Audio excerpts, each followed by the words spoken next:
Hey guys, and welcome back to another episode of Gripping Talk. It's been quite a while since we filmed our last one, but we've got two very special guests with us today. The Grip brothers themselves, Scott and Brett.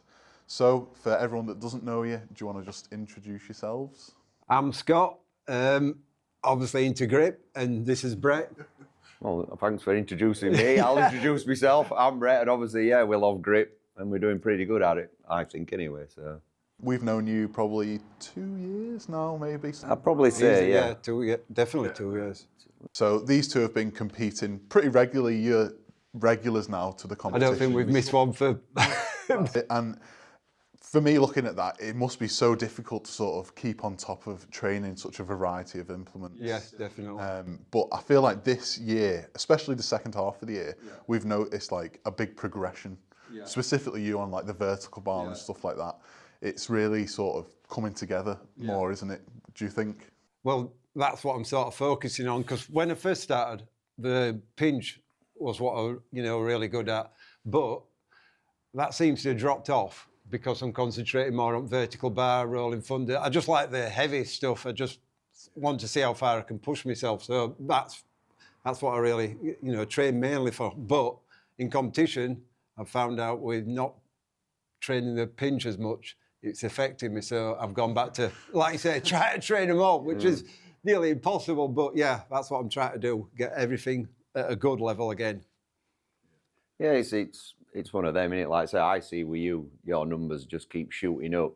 And it sometimes surprises me, because I just think, how's he sometimes able to... some people, I just think, look at somebody's body structure, and sometimes, not just our Scott, but other guys that compete, and some of the numbers they can pick up, and I'm there going, where's that come from?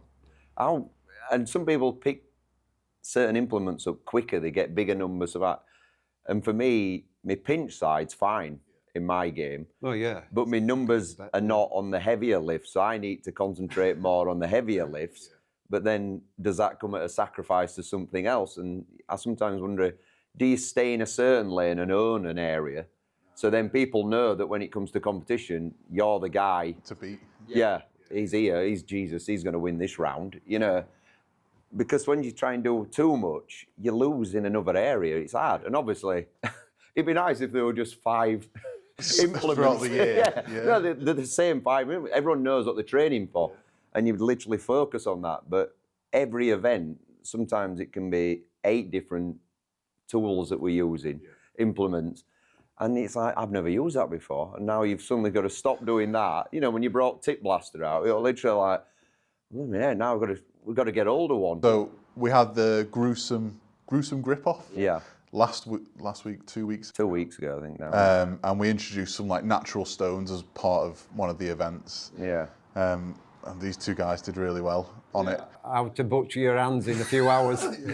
Yeah, obviously, because they were brand new, they were a bit, a few rough edges, let's say. Well, by the time we got to the stones, I'd already butchered mine on every other event. And the meat hooks, the meat hooks were brutal then. I think they were the worst of all the implements we've had to hold on to, probably next to that Christmas tree. Hey, well, that's back this year. I know. Popular demand, But they're the ones that just rip your thumb open or something. But that, once it starts to slide, that meat hook, it literally is taking meat with it. Still have nightmares about that. My first grip competition had them in. And it was I've seen that on your website. I had a look. I don't know how I came across it, but yeah. first event, again, I just ripped all the skin off my hands. And I was like, David just said, pack it with chalk and carry on. Well, that's what I did. But it's quite funny, like that day, when you're lifting it, you don't think it's doing damage. It's when you open your hands up and then you just see everything open up. Yeah. Just didn't. This, I've got them here. There we go, for reference. The meat hooks. I'm interested to sort of hear about how your training is. So, like, what's your normal training structure? What's a week of training? Oh, God, mine's crazy. Yeah, his will be a lot more crazy than mine, that's for sure. Most days a week, I get up for 6 o'clock and train for an hour at home.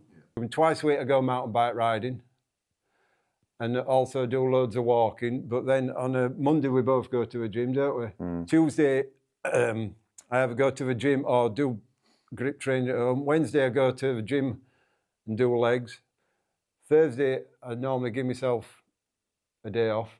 But I can be tempted to do something. So you surely.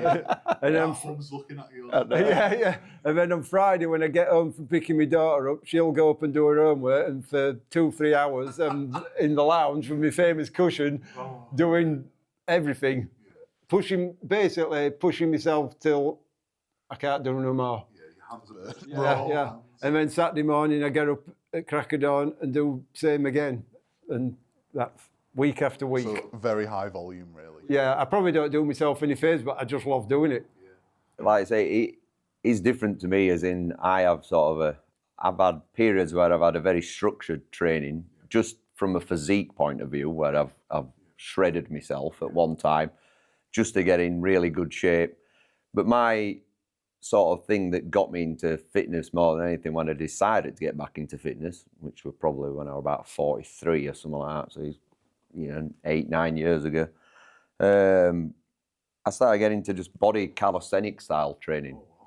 So when I went to gym, I just went to lose weight. Yeah, so then I just went into a local gym, and then from that started training. Couldn't do a pull-up properly and all this sort of stuff. And I used to then online guys like Chris Area, people like that were calisthenic guys, kept bringing that into the world, to YouTube and stuff.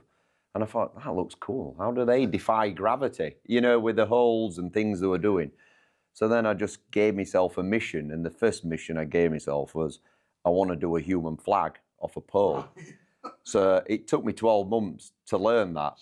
And then I just got out of that. And then I started doing a bit more, not strength training, but just starting to lift heavier weights and still going back to that. And then obviously, Scott were doing grip at the time, and he started buying some grippers and stuff like that.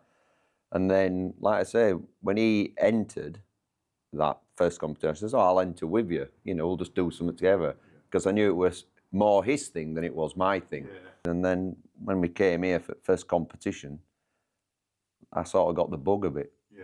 And it's sort of taking over my other stuff now. I go back to the calisthenics, but it's maybe once a week I'll just keep trying to think, I better go back and just see how I am, see if I can still do stuff. For what we do and, how often we train and his background and stuff like that, as numbers are slowly going in that direction, you can't complain, because we're improving. Yeah. And it's not easy to improve, especially as you're getting a bit older as well, as silly as it sounds. But what amazes me with him is that he never does like I do recovery stuff. Right. He just does nothing. And I always think he must be just inside broke in various places. I says, you've got to have knots and tears and problems, but he just lets his body fix him, and it's just the way he is. If he ends up with a slight shoulder, like you say, he's got a knackered shoulder. I don't know if it's your right one or... This one. And when he... Pulled it out doing Ninja Warrior. He had to go Ninja Warrior. I put it back in myself. It come out, honestly. We went to one of those at Sheffield, kids Ninja Warriors, even though, and I was just going from one to other, and he had to go. And I just saw his body going 2 inch down, and his arm was still up. And I just went, oh no, his shoulders come out like that. And then he looked at me with that fright of, he realised what had happened. But as he fell off in pain, but he landed on it, and it popped it back in. I saw it go back in, and I went, thank God, because I thought, I'm going to have to push that back in. And then I carried on rest of stuff, just a bit more cautious. Yeah. So, he just fixes himself. Without snaps, he'll just go. He's a bit like a dog, really. He'll just go and wander off into the corner, hide away for a week, and then come back out and go, it's fine. All the recovery genes, maybe. Yeah, I've said that before, yeah. Maybe like merged together, you'd be like the perfect athlete, wouldn't you? Yeah. Because I know when not in to. In grip world, we probably would, because say he's far better than me at pinch, and I'm better than him. So if we find a machine together, and just come as one, you say where's the other one and go. Maybe we'll just wear a big jumper and enter as one person. I'll hide in your jumper, swap arms, get the beard on. Yeah, I'll go and grow a beard because we do look alike. I'll tell you, if I show you a picture when I've got a picture when I used to have a beard just like him. People used to, he knows it. He'd be walking through our local village, and there'd be people talking to him, thinking they're talking to me, and vice versa. People that call me Scott, and they'd be having a conversation with me as if they're talking to him, and I go, I'm Brett. And I'd see him walking through the village when he'd grown his beard like me, and I'd look at him and think, what am I doing? I have done it before. What am I doing? I've done it a few times. You like double up, think, why am I over there? Shall we see how strong you are? God, yeah. Can I get my excuses in already? We competed last week and my hands were butchered. All right, so I've got a couple of challenges for these guys. I know one of them is going to be very happy about this. This is the new mega vertical bar, we're calling it. It's 60 mil.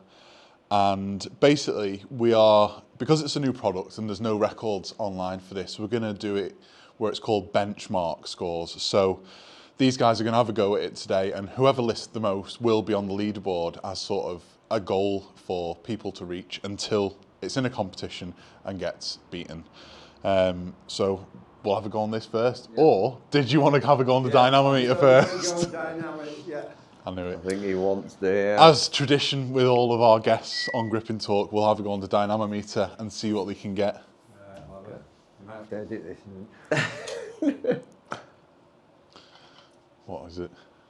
Not bad. 105. Jesus. I'll stick with that one. No, thanks. Now it'll just go all wrong for me. Ooh, 90. Oh, good. 105, bang on. Yeah. I think that puts him at top. We've lost the leaderboard now, but I'm pretty sure that would be on top. I think Ryan was first with about 98. Right.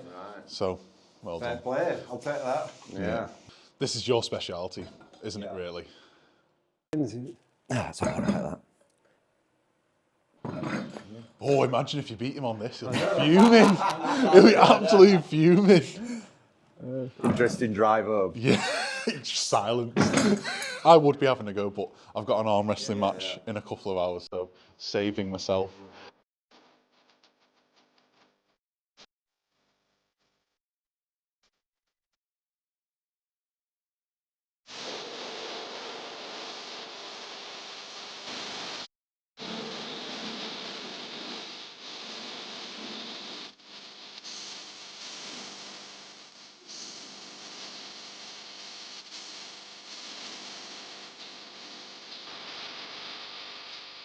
I've got 92, but I have noticed it's pulling off both me.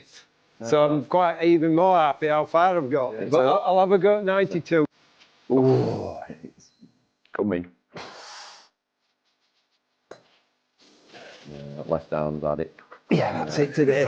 What is that one called? The gnarly nut. So next up we have the gnarly nut. This is another one of the new ones. Not sure if these are going to go into competition yet, but we could possibly put the big nut. Yeah. Because I can imagine we're going to get 20 plus on this. I don't know. Let's see. Today. But let's see what happens, I guess. This is where I'm going to get humbled. Yeah, I mean, for me, what I find personally for me is get that thumb turned on, try and get that locked in, obviously behind this nut, and then I sort of drag my thumb until it it feels like it's locked on. And then when I know that's all locked on, then that's obviously when I start the lift. And hopefully it holds out. You can see how competitive they are. Get the blocks out. Make sure everything's right.